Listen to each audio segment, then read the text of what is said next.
Nissan has been at the forefront of electric car technology ever since it launched the Leaf back in 2011. At the time, buyers weren't overly sure of the technology and many were put off by range anxiety. But Nissan have persevered, and now while other manufacturers are starting to dip a toe in this segment, Nissan is launching its second generation model. The latest version is faster and more upmarket than the model it replaces, but more importantly, it can now go further on a single charge than its predecessor.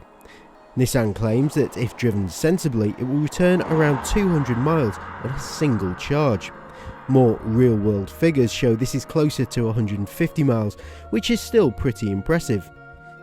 It's also better than the range you'll get from a Renault Zoe or VW e-Golf.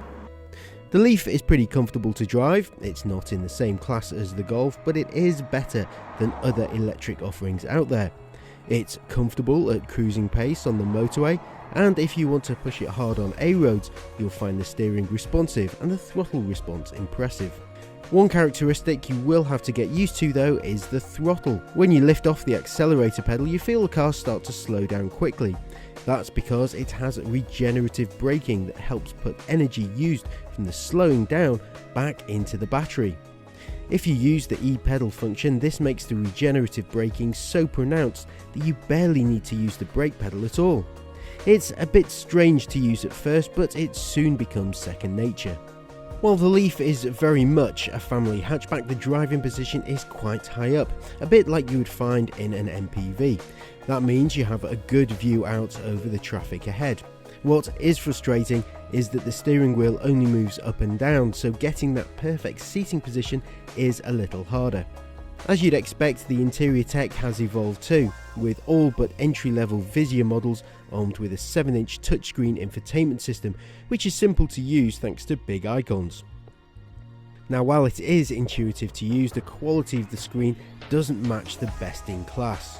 Overall, the build quality falls very much in the middle of the road class. It's not the worst out there, but it falls short of the very best. Some of the cabin materials feel cheap and low rent.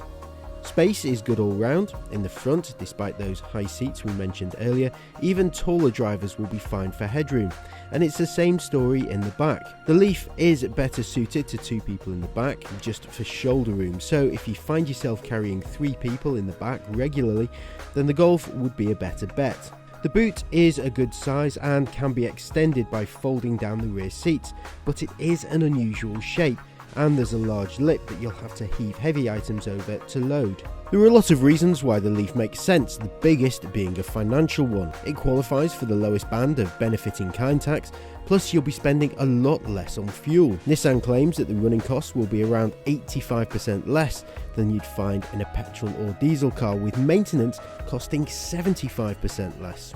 It's also less stressful to live with day in, day out. A 50 kilowatt charger will give you around 80% charge in 40 minutes. A home charge though, through a normal 3-pin plug, will take considerably longer for a full charge. Then there's the fact that it's congestion charge exempt and you'll get free parking in some places, plus there's a £3,500 government grant to help towards buying an electric car.